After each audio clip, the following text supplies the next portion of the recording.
That's salt. She wrote this. It's a bit of a lengthy quote. Follow along. Some gems in here. She said, "We must know exactly when we say yes to God what is in that yes. Yes means I surrender." James referred to that. Totally, fully, without any counting the cost, without any examination, without, is it all right? Is it convenient? Our yes to God is without any reservations. We will allow only God to make plans for the future, for yesterday's gone, tomorrow has not yet come, and we have only today to make him known, loved, and served. Total surrender to God must come in small details as it comes in big details. It's nothing but a single word. She says, yes. This next line, this is a take-home line. She says, I accept whatever you give, God, and I give whatever you take. It doesn't mean doing extraordinary things, understanding big things. It is a simple acceptance because I have given myself to God, because I belong to him. Salt. Salt comes in surrender. Now, you and I are not called to be Mother Teresa. Your name probably isn't Agnes, but if it is, welcome. But we are called, like Mother Teresa was, to give our lives fully, to surrender every aspect of our heart and lives so that we can live out Jesus' big invitation for us. We are the salt of the land. It's probably a better way to get at what Jesus meant. We are the salt of the land, the light of the world. Today, we'll just take a brief look closer at salt and what that means. And next week, Chris Bowlby is going to teach and explain more of being the light of the world. So Jesus says, let's read it out loud all together. Ready, go. You are the salts of the earth. But what good is salt if it has lost its flavor? Can you make it salty again? It will be thrown out and trampled underfoot as worthless. Wow. Jesus has set up his inverted kingdom. We talked about that last week with the Beatitudes. This is going to be totally different. This will require you to trust God in the way that Mother Teresa learned and that we are learning to do. But he gets immediately to describe in really vivid terms who we are, salt and light, which are powerful. For us, it's it's a little bit common because we have a light switch and it's like, oh, there's light. Oh, okay, whatever. Or salt, It's like, oh yeah, you just sprinkle that a little to flavor some stuff. We'll talk about that here a little bit. But salt and light, when Jesus was were powerful. And people immediately understood the significance of what Jesus was assigning to them. So, in order for us to hear the words of Jesus accurately, we must recall that Jesus was speaking to a powerless people. Jesus wasn't some hippie on a hillside, whoa, guys. I'm having this vision, man. You're the salt, man. It's shaking everywhere, and you're there, man. You became the salt, man. You're like Lot's wife.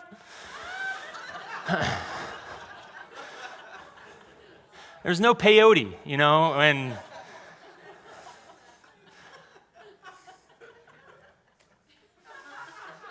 it's pretty significant what Jesus was speaking to. Powerless people.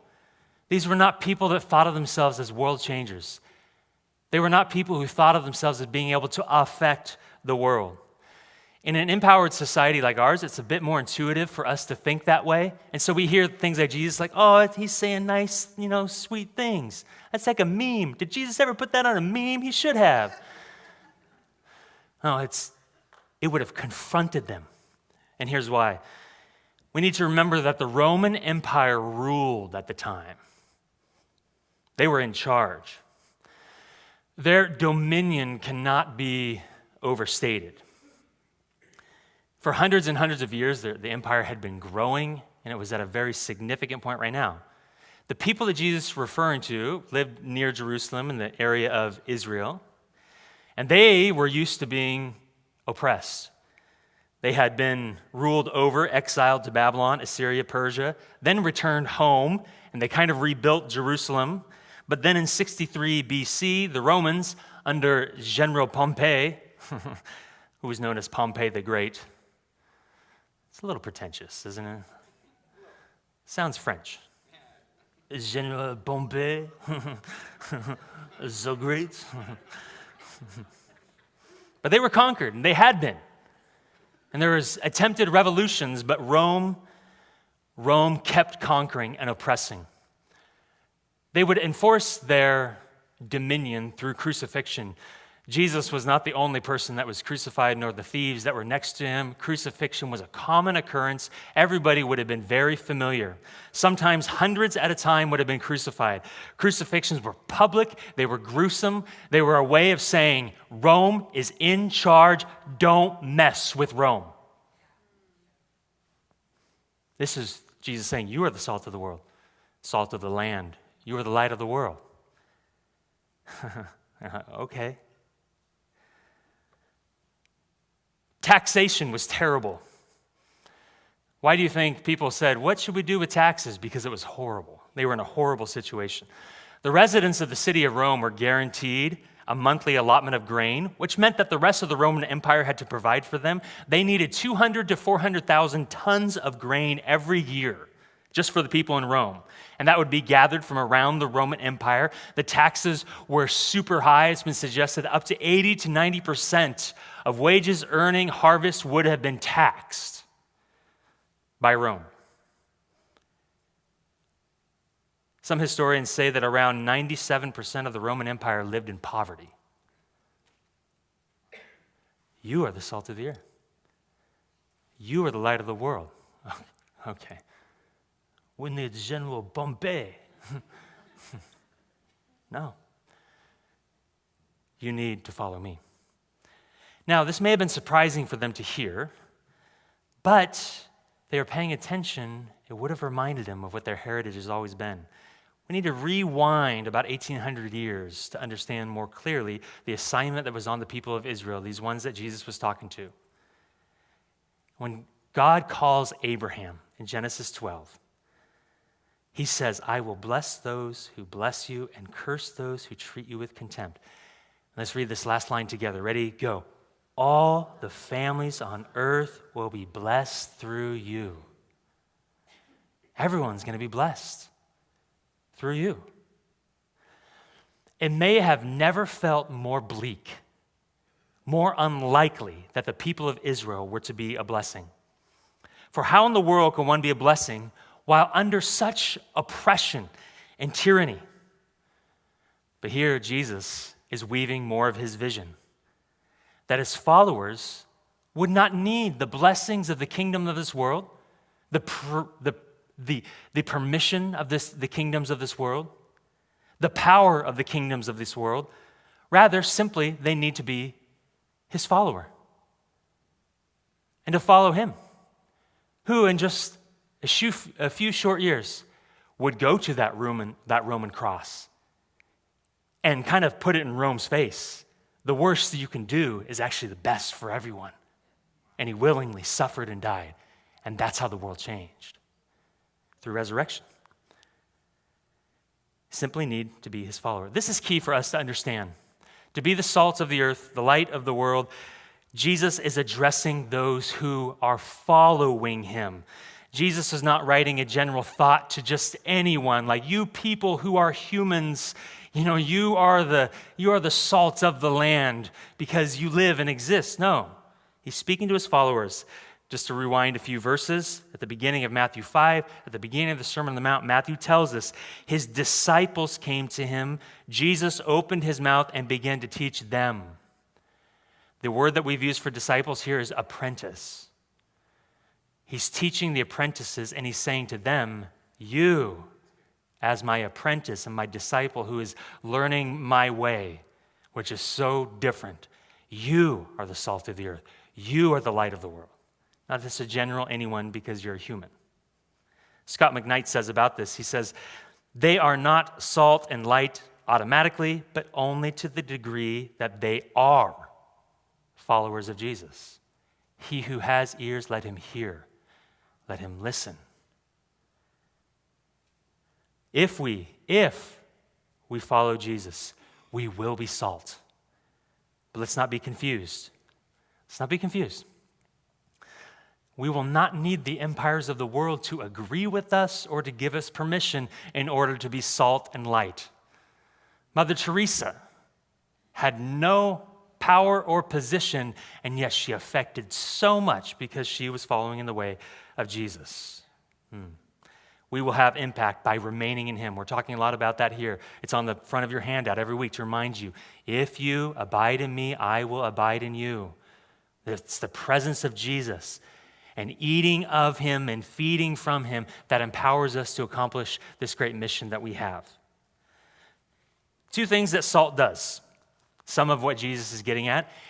A lot of scholars say the metaphor is so powerful that it doesn't have just one application, and Jesus probably meant it to have many different applications.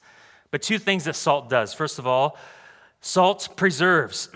When Jesus calls us the salt of the land, the first thing we must note is that in the ancient world where there wasn't refrigeration, salt would do a work on meat to help it to last. The integrity of the meat would be kept. Anybody have jerky? That's the kind of the salted meat. We have a few salted meats. Preach, jerky, yeah. Love me some jerky. Jesus says, if you remain in me and I remain in you, you will produce much fruit. That fruit is his way of love, his way of service. Him, like Trish reminded us, this is what love is. Giving ourselves over to him and then to others. We are the salt of the earth by posturing ourselves in the presence of God so that his love comes out in our lives. We preserve the way of love here in the world. We abide in him so that our hearts are marinated in his love. And as we do, we salt the land. Our hearts become pickled in his love.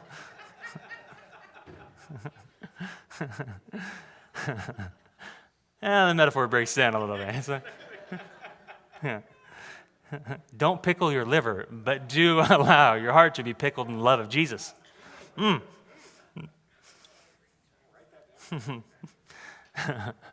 listen, the world thinks it knows what love is, but have you noticed how fake, how short-sighted, how actually ineffective the world's love is?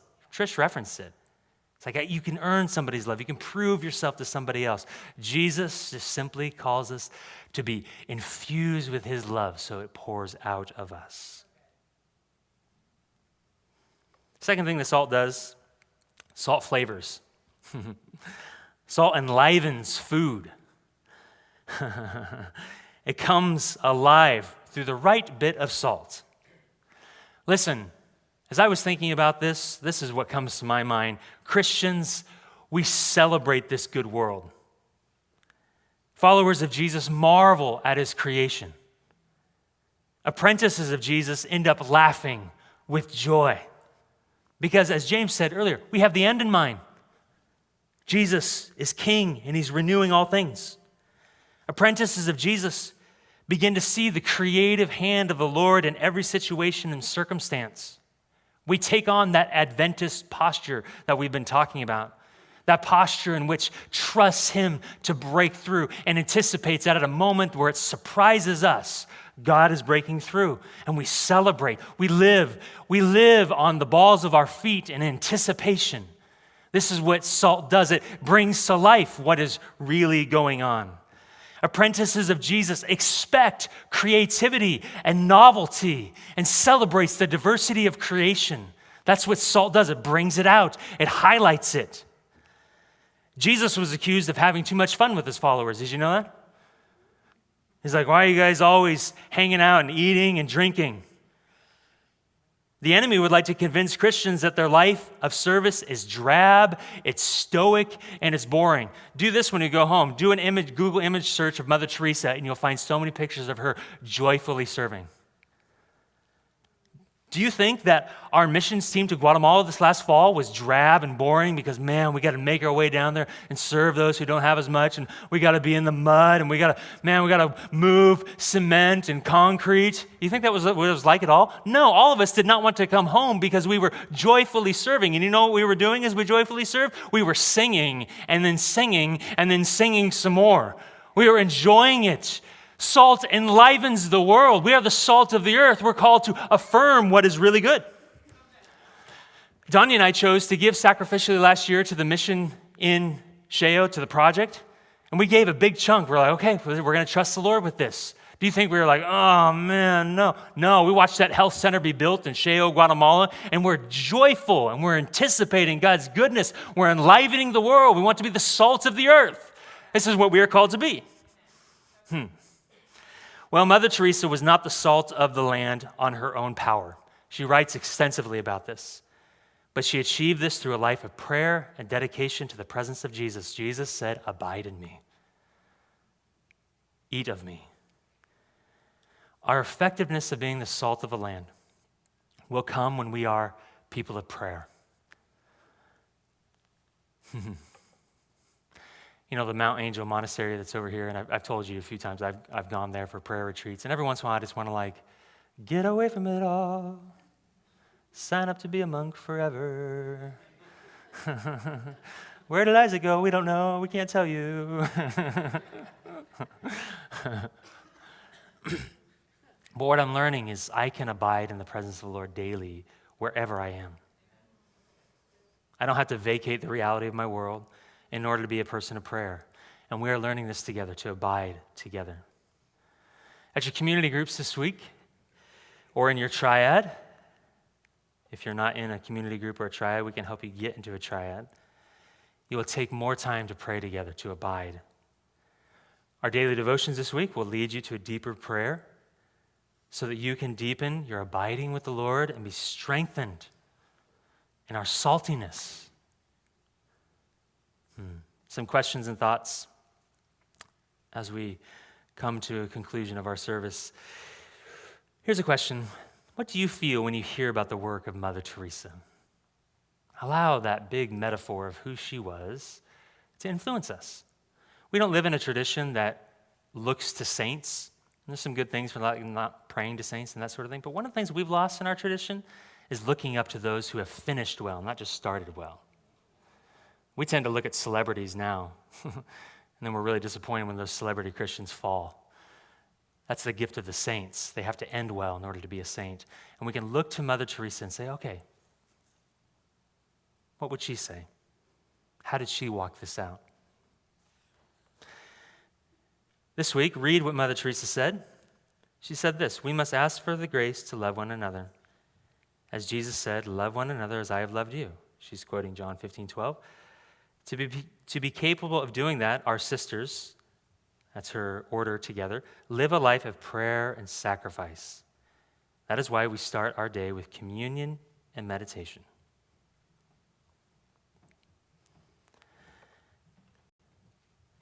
Next question, and all these questions are online and will be a part of your community group or triad this week.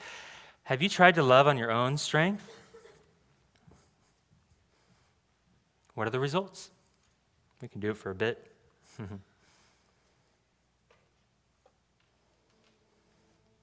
Next question for us. What are we reflecting on when we partake of communion? You're going to receive of communion in your community groups this week. You're going to serve one another. And you receive. The question is, what are we reflecting on?